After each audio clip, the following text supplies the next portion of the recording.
اعوذ باللہ من الشیطان الرجیم بسم اللہ الرحمن الرحیم۔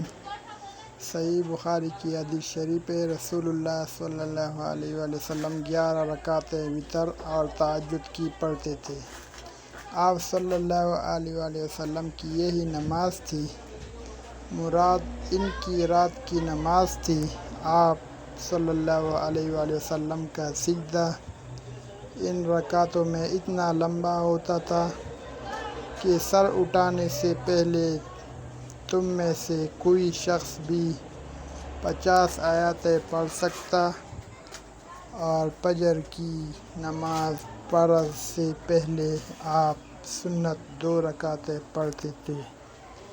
اس کے بعد ذرا دیر داہنے پہلو پر لیٹ رہتے، یہاں تک کہ مؤذن بلانے کے لیے آپ صلی اللہ علیہ وسلم کے پاس آتا۔